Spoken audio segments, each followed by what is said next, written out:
It is a crime-fighting tool that allows the public to provide clues to investigators. Crime Stoppers offers cash rewards when information you give leads to an arrest. But where does the money come from?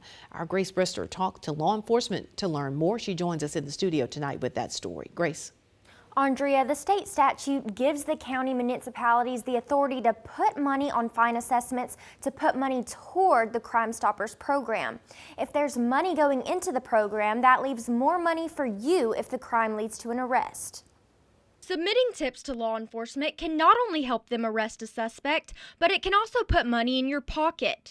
They want information, not your name. Clay County Sheriff Eddie Scott says this is an anonymous tool tipsters can use and not fear for their personal safety. It's been a troubling trend with law enforcement is the fact that we're having not only our general public who's afraid of some type of retaliation, but even our own victims is not talking to law enforcement, and is hampering the hands of law enforcement and a prosecutor in prosecuting some of these crimes. You get up to $1,000 if your tip leads to an arrest. You can phone in your information or use the P3 Tips app. The good thing about providing a tip through the P3 Tips app is us as investigators can communicate with the tipster, and it still is an anonymous tip that we don't know who we're communicating with. When you get a citation in most areas of the Golden Triangle, $1 from that citation goes back to Crime Stoppers to pay citizens for submitting tips that lead to an arrest. Sheriff Scott says the Board of Supervisors in Clay County just increased that to the maximum amount of $2.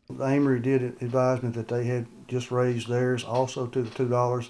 I'm trying to work and help the other municipalities and counties get theirs also and get to the $2 limit on it. So what does that $2 mean for you? There's more money in the pot to give you that money if your tip leads to an arrest. What does it take to get all the areas of the Golden Triangle up to the limit? It takes board action is what it takes. Your county boards and your city boards has to vote to go in there and spread it on the minutes. Our bylaws are set up to where law enforcement cannot participate in voting on the payouts for the tipsters. So we have to have the public's input. You know, they're welcome to come. It's an open meeting, and they can actually vote on the payouts that we pay to the citizens that provide tips in our community. Both Hawkins and Scott agree that it'll take the public getting more involved and everyone working as one. Crime Stoppers meets on the third Wednesday of each month.